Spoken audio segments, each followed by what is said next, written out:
कहानी का शुरुआत में आप लोग कहानी पर ध्यान दें।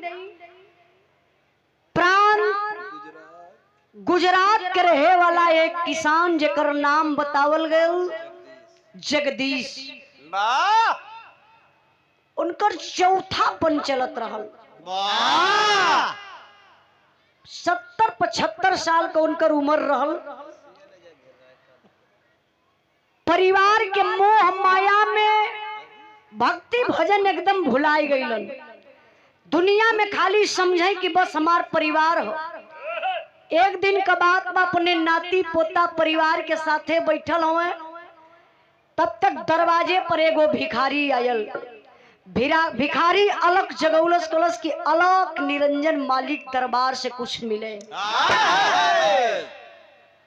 अब वो भिखारी दुआरे खड़ा होकर जब मांगे लगल तो इतने में जगदीश अपने परिवार के मना कर दिला कि बैठा लो।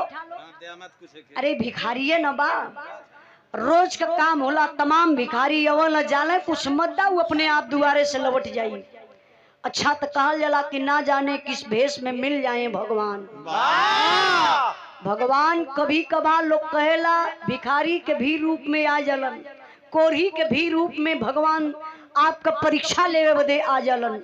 अब वो भिखारी दुआरे बैठल बा, जगदीश अपने परिवार के भिक्षा देवे से मना कैलन। तब उस साधु बाबा जगदीश से वो बात कहलन। कौन बात कहलन? तर्ज लगल मास्टर साहब।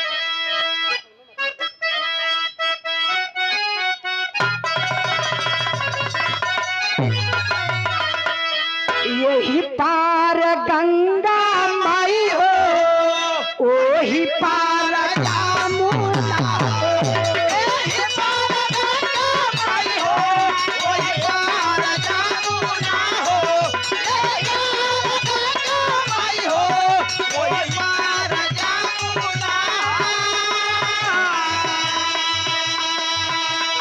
भाव पर ध्यान दे बाबू।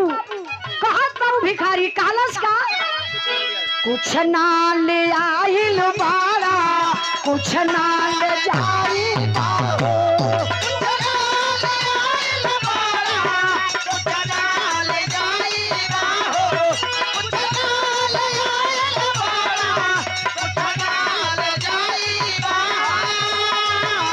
धनवा धरतिया कुछ ना संगवा जाई हो।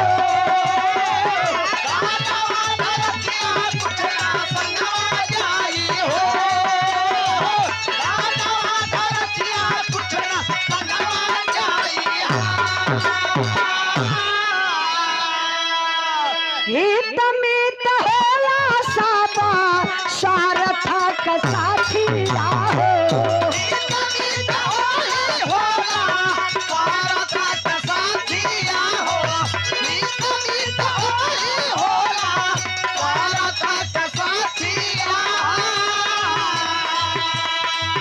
कारणीय करत होला आसली संगतिया हो।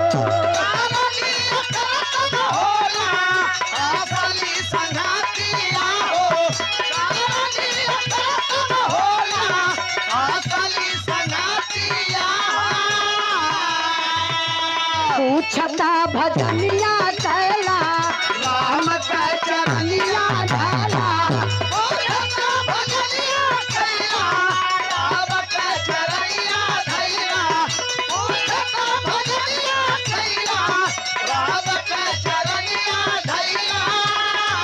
सब भूल जाई के रही तोहरो होई हो।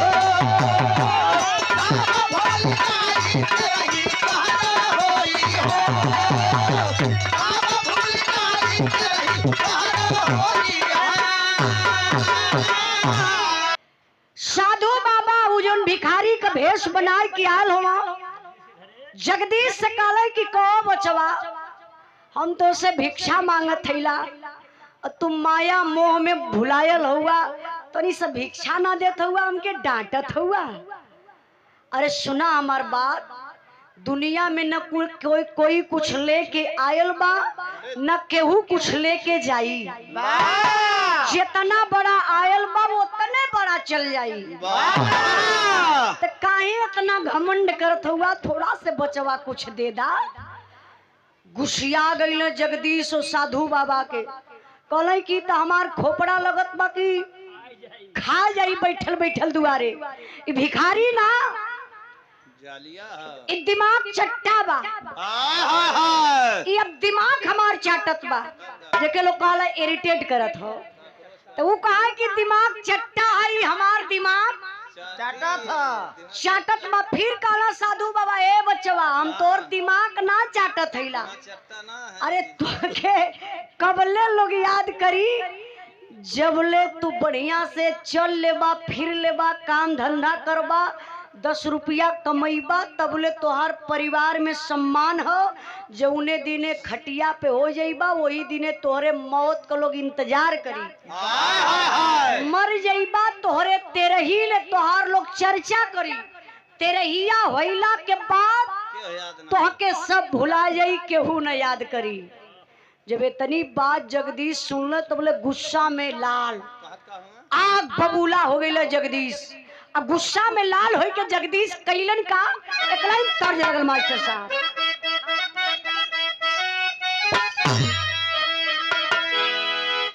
बड़ा बढ़िया गीत बजौला मास्टर साहब। ए गीत के स्वर्गीय बेचन गुरु अपने जमाने में बड़ा लहाई के गावत रहलन। कैसे गावे? अब हिन उमरिया के बारी और बारी पियवा मांगला गवानवा। अरे बारी पियवा मांगला गवानवा।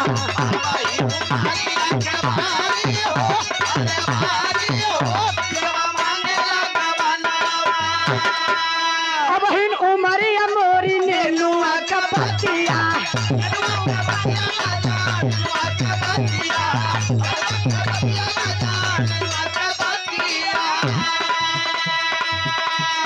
छुआ पे जाई मुरझाई को मिलाई पियवा मांगला गवनवा।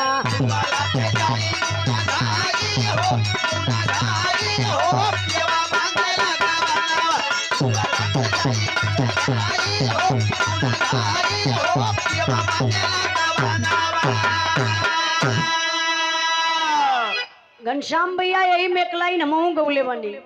एक गीत के लिखे वाला हमरे गुरु जी माननीय प्यारे लाल कबीर जी बड़ा बढ़िया लाइन लिखलन। ए समाज के देख के लिखलन। का लिखलन?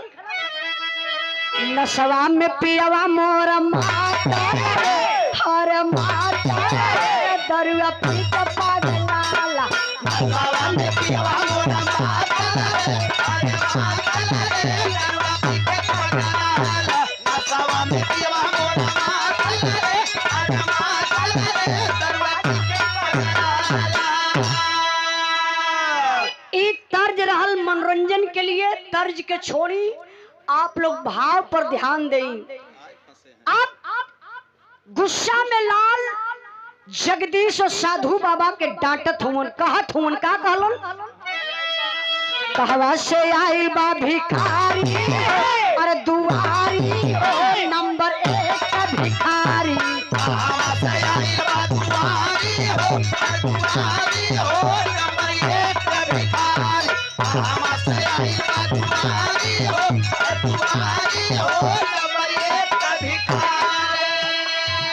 हमारा बिना जी है कैसे बेटावा पटोहिया।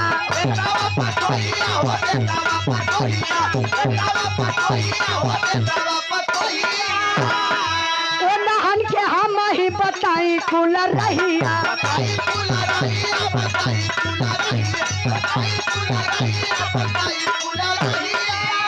चली गई साधु माना मारी अरे मारी नंबर 1 का भिखारी।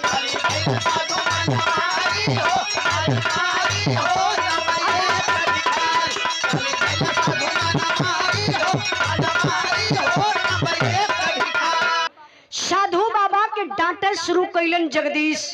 करे साधु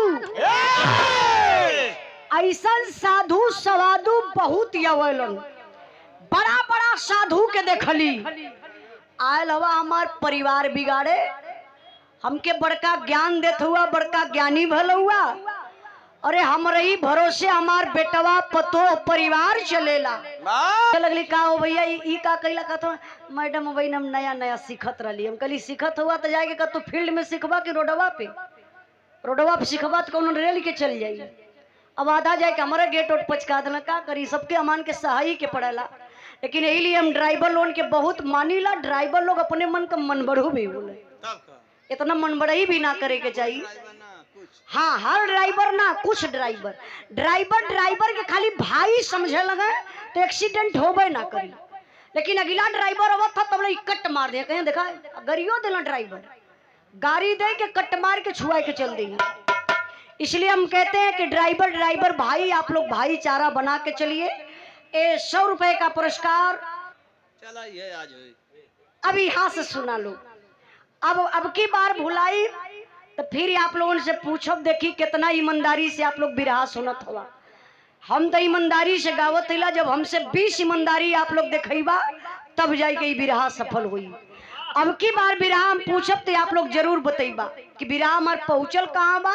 एदा पारी हम बता देते। हम कहीं मतिया काहे मराते हो तो भैया आप बता देला कि बीजेपी वाला चच्चा हम सब का ये सब जहाँ खड़ा जाता है आधा दिमाग के खराब हो जाला।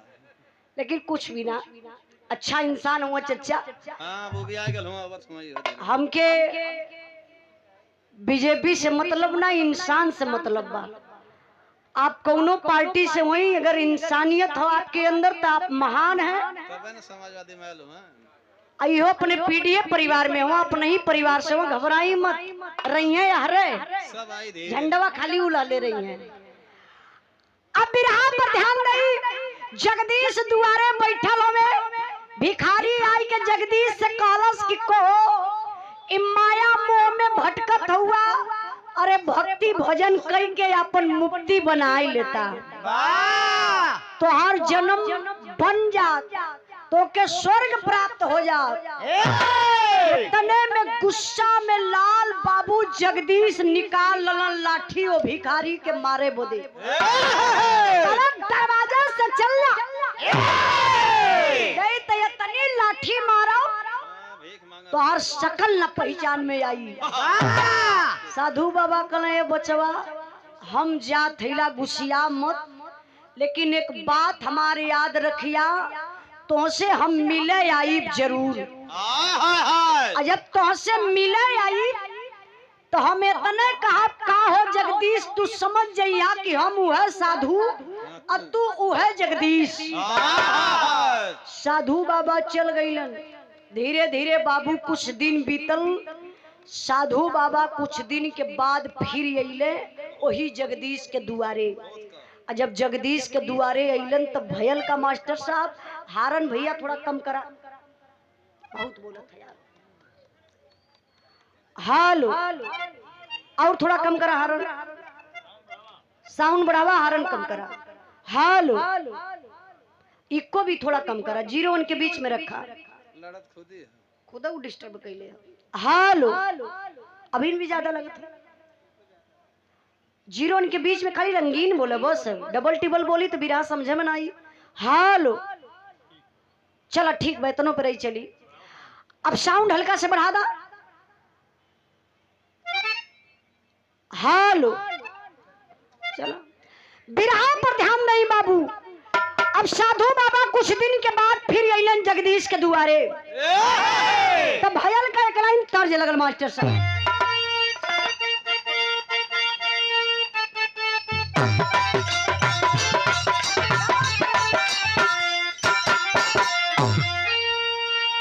अरे चलता चलाता मोरा पौआ पिरैया भैया गोकुल हो मैहर के तली बसूर भैया गोकुल हो मैहर के तली बसूर भैया गोकुल हो मैहर के तली बसूर।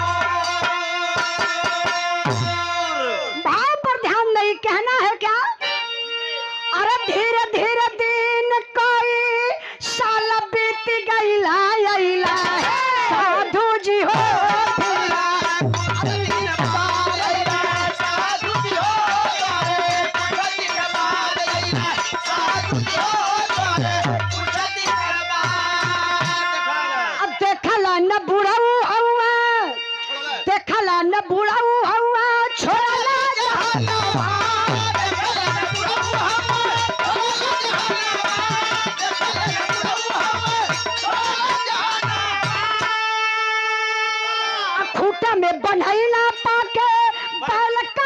जनमवा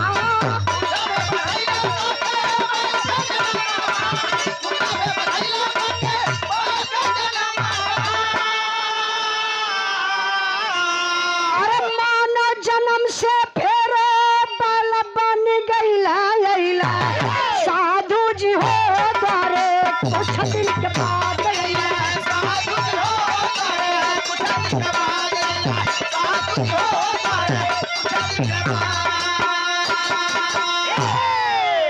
ध्यान नहीं बाबू, मर जाता है इंसान तो आत्मा के साथ क्या होता है। धीरे धीरे कई साल बीतल, साधु बाबा अइलन वही जगदीश के दुआरे, तो देखत हो जगदीश ना हो, मौत आइल, जगदीश मर गईलन। जगदीश मर गईलन। जब ध्यान धैले साधु बाबा तब जगदीश जन्म के कर पौले हमें बरधा कर बैल मानव जन्म से वो बैल का जन्म पौले। अब बैल का जन्म कहाँ पौले? कहीं दूसरे के दुआरे घरे ना, अपने ही घरे बैल का जन्म पाई के बाबू खूब बढ़िया से खेती गृहस्थी करत हवा। सबसे पहले खेती इनकर हो जाए, केहू का खेती हो चाहे जीन हो। अब परिवार के लोग खेते में खटैबो करें, जो रूखा सूखा हो वही के डाल दे। अब वो बैल रूप में अपन जगदीश खा पी के मस्त रहे। जब जगदीश के दुआरे साधु बाबा अइलन तो बैल कहाँ बा? वही घर के पिछवाड़े बाग रहल, वही बगिया में बांधल रहल। साधु बाबा गइलन आ जाई के इतना लम्बा से पूछले, कहले खाओ जगदीश। बैल रूप में साधु बाबा का आवाज पहचान गई ना जगदीश। साधु बाबा कहला हम वह जगदीश, ओ हम वह साधु जौन तो से मानव जन्म में मिलल रही जगदीश, हमके पहचानला। अरे इतने में गुस्सा में लाल बाबू अब बैल रूप में जगदीश करत काहुन तरजिए बदल गई। पिया पिया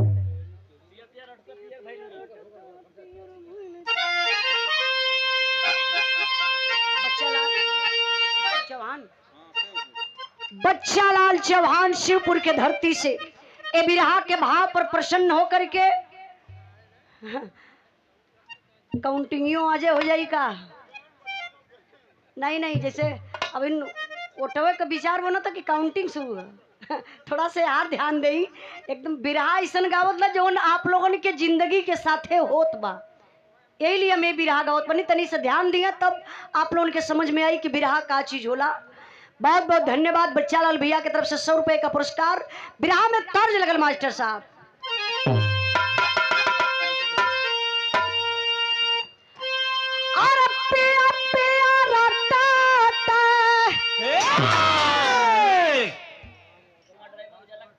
राजकुमार भैया ड्राइवर उजाला यादव का फैन, बहुत बहुत दिल से धन्यवाद। 50 रुपए का पुरस्कार देके सम्मान के लिए सब भाई लोगों के नमस्ते प्रणाम। कहना है क्या?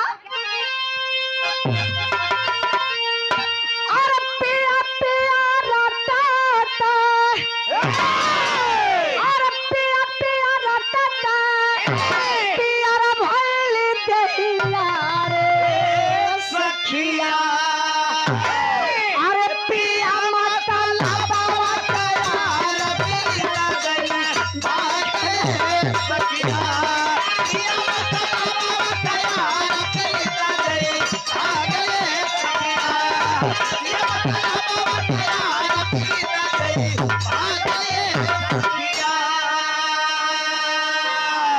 साधु बाबा बैल रूपी जगदीश से कहलन कि हे जगदीश, मानव जन्म से बैल बन गईला।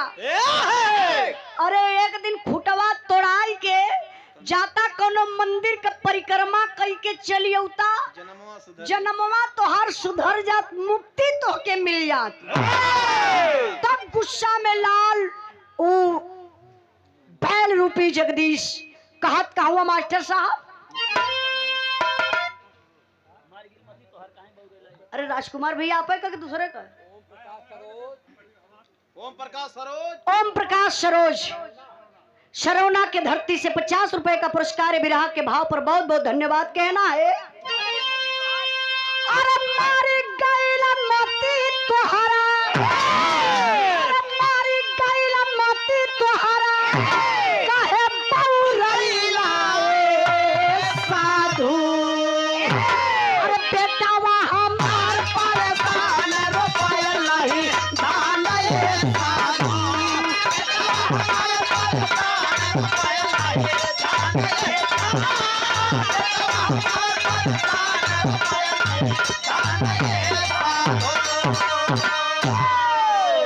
ए मैं तनी बोला मम्मी के बोला मम्मी के। अरे वाह अच्छा लड़का का नाम है बाबू का? आयांश बाबू। बाबू के तरफ से 200 रुपए का पुरस्कार स्वामी प्रसाद नाथ जी कई हन्नू प्रसाद कई का लगल है।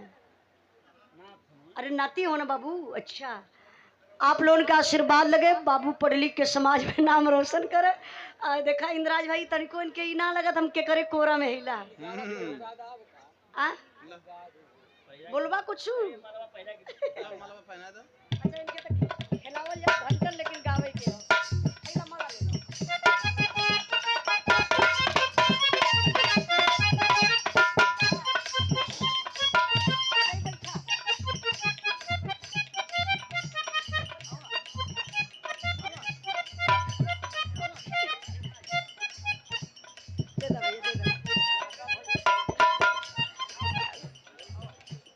बच्चा भगवान का रूप होलन, बहुत अच्छा लगेला। आई तनी बिरहा पर ध्यान दे उठा के मास्टर साहब।